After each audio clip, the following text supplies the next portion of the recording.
ফিরে এলাম ধর্মযুদ্ধ 2024 নিয়ে 18তম লোকসভা নির্বাচনের 4টি কেন্দ্রে রাজ্যের আজকে ভোট গ্রহণ ইতিমধ্যেই সকাল থেকে শুরু হয়ে গেছে। অনেকটা সময় পেরিয়ে গেছে। ভোটের হার সংক্রান্ত তথ্য এবং আপডেট আপনাদের সামনে যেমন তুলে ধরছি, পাশাপাশি অত্যন্ত গুরুত্বপূর্ণ একটি বিষয় আমরা রয়েছি। সুপ্রিম কোর্টে চাকরি বাতিল মামলা, তার শুনানি চলছে এবং আজ আদালতে রাজ্যের পক্ষ থেকে যা সওয়াল করা হয়, প্রধান বিচারপতি যা প্রশ্ন তোলেন, এসএসসির পক্ষ থেকে যা বলা হয়, সবটাই আপনাদের সামনে তুলে ধরেছি। জানি রাখি রাজ্যের পক্ষ থেকে যা বলা হয়েছে, সুপার নিউমেরিক পদ তৈরি অযৌক্তিক ছিল না, অযোগ্যদের চাকরি দিতে এই পদ তৈরি হয়নি। রাজ্যের কথা না শুনেই সিবিআই তদন্তের নির্দেশ দিয়েছে হাইকোর্ট। আরো অনেক কিছুই বলা হয়েছে রাজ্যের পক্ষ থেকে। এসএসসিও যা বলেছে আপনাদের সামনে তুলে ধরেছি। যোগ্য এবং অযোগ্যদের তালিকা কিভাবে আলাদা করা সম্ভব, এই প্রশ্ন তুলেছে এসএসসি। সব মিলিয়ে আমরা বিরতিতে যাওয়ার আগে কথা বলছিলাম তৃণমূলের পক্ষ থেকে প্রসেনজিৎ দাস, যিনি অনলাইনে রয়েছেন, তার সঙ্গে কথা বলছিলাম। প্রসেনজিৎ বাবু, আজ যা যা হয়েছে, এই মামলার শুনানি সংক্রান্ত আপডেট আপনি শুনেছেন, আপনার প্রতিক্রিয়া? দেখুন, আমি তো বললাম, প্রথমেই বলছি, হ্যাঁ, আইন আইনের পথে চলবে এবং মহামান্য আদালত যে রায় দেবে সেই রায় নিশ্চয়ই শিরোধার্য।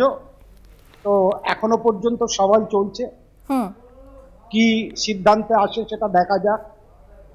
সরকার তার বক্তব্য তুলে ধরেছে এবং এর আগে সিবিআইও যেটুকু বলেছেন যে 5,000 চাকরি অযৌক্তিক মনে হয়েছে, কিন্তু সেখানে 26,000-এর মতো বাতিল হয়েছে মাধ্যমিক স্তরে।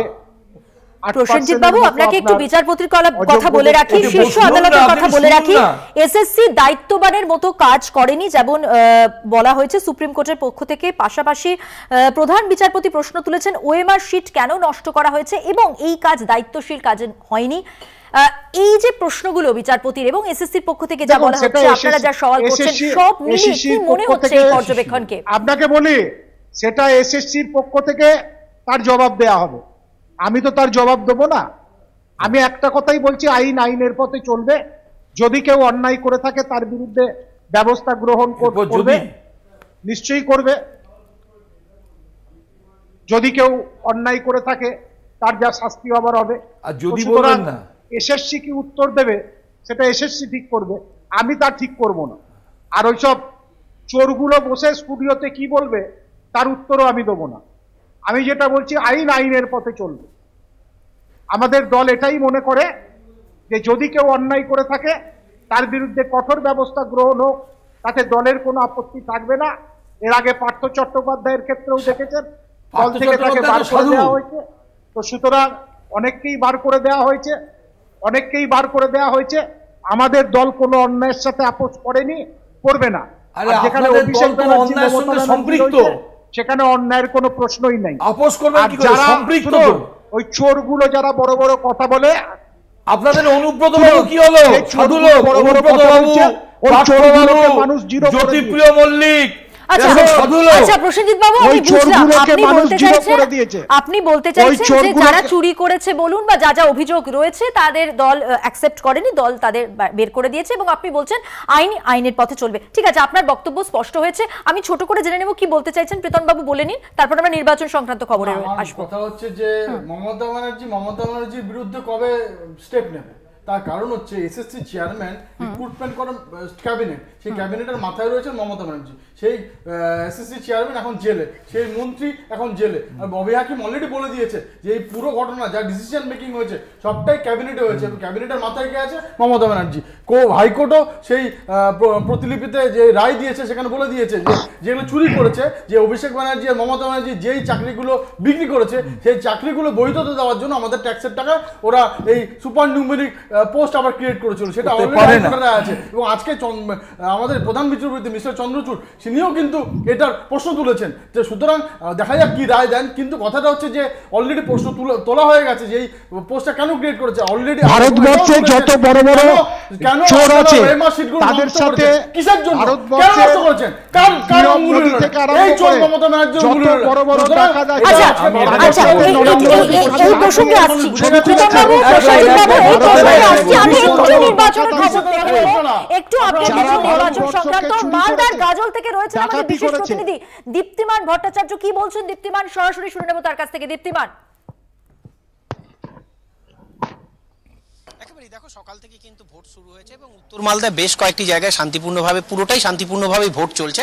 কয়েকটি জায়গায় শুধু বিক্ষিপ্ত কিছু অভিযোগ জমা পড়েছিল, কোথাও ইভিএম খুলতে দেরি হয়েছিল বা কোথাও হয়তো যেখানে বলা হয়েছে যে সেন্ট্রাল ফোর্সের কিছু বাধা রয়েছে, বা ওভারঅল যদি ধরা যায় তাহলে ওভারঅল কিন্তু শান্তিপূর্ণভাবে ভোট হচ্ছে। আমি রয়েছি এখন গাজলে আদিনাতে, দেখো এখানেও কিন্তু ভোট গ্রহণ শুরু হয়ে গেছে এবং ভোট কিন্তু যে খবর আমরা এখনো পর্যন্ত পাচ্ছি তাতে প্রায় কিছু না হলে 43-44% মতন ভোট কিন্তু পড়ে গেছে।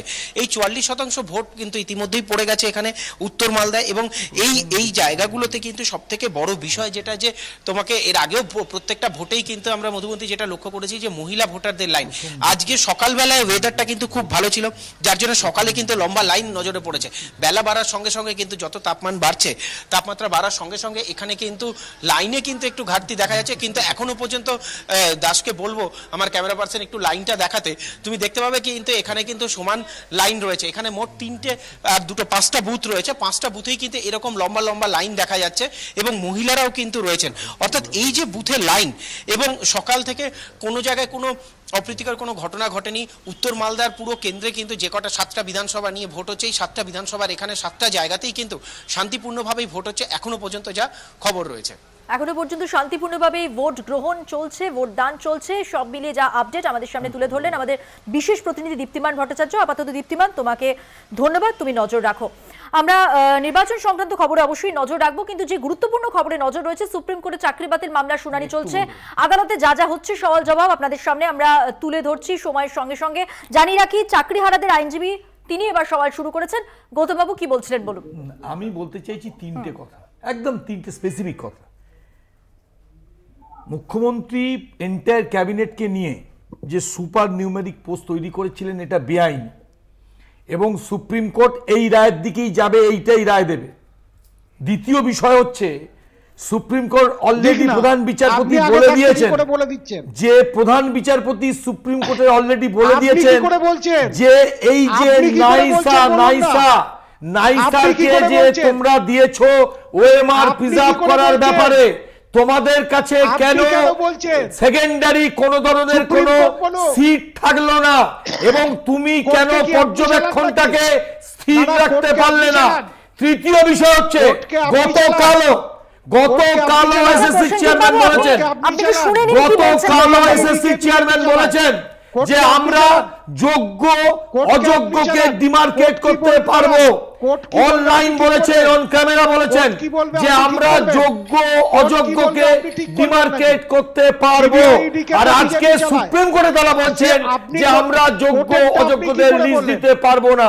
এরা একদম দ্বিচারিতা করছে, অ্যাবসলিউটলি এই প্রজন্মের সঙ্গে এরা বিশ্বাসঘাতকতা করছে, এবং এরা অযোগ্য যোগ্য লিস্ট দিতে পারবে না, ডিমার্কেট করতে পারবে না, এবং সেই কারণে এই জালিয়াতি করবে বলেই এবং চাকরি বিক্রি করবে বলেই এরা এই ধরনের ওএমআর সিটটাকে, সমস্ত ওএমআর সিটকে ওরা পুড়িয়ে দিয়েছে। ওএমআর সিট রাখেনি, কোন সেকেন্ডারি কোন ধরনের কোন প্রসেস এদের কাছে নেই। এরা হাইকোর্টকে এবং সুপ্রিম কোর্টকে বিপথে পরিচালিত করছে এবং মিথ্যে ভাষণ করছে এবং মিথ্যাচার করছে। এর বিরুদ্ধে আজকেই সুপ্রিম কোর্ট তার নিজস্ব রায় দেবেন, এবং প্রধান বিচারপতি অলরেডি বলে দিয়েছেন স্টেট গভর্নমেন্টকে ভৎসনা করেছেন, তাদের পর্যবেক্ষণ রাখা উচিত ছিল। নাইসাকে যে ওএমআর সিটটা তুমি দিয়েছো তার স্পেশাল পর্যবেক্ষণ রাখা উচিত ছিল। অলরেডি প্রধান বিচারপতি বলে দিয়েছেন, উনি জানেন না, উনি শুনছেন না, উনি বুঝতে চাইছেন না, এবং উনি মনে করেন এরপরে উচ্চ আদালত আছে। কোন আদালত আছে? যে আদালতটা মমতা ব্যানার্জির আদালত, যে আদালতটা আদালত, যিনি এন্ডোর্স করেন সকল অন্যায়কে, সকল দুর্নীতিকে। এন্ডোর্স করেন কাকে? এন্ডোর্স করেন চোর পার্থকে, এন্ডোর্স করেন সরস্বতী প্রিয়কে, এন্ডোর্স করেন চোর অনুব্রতকে।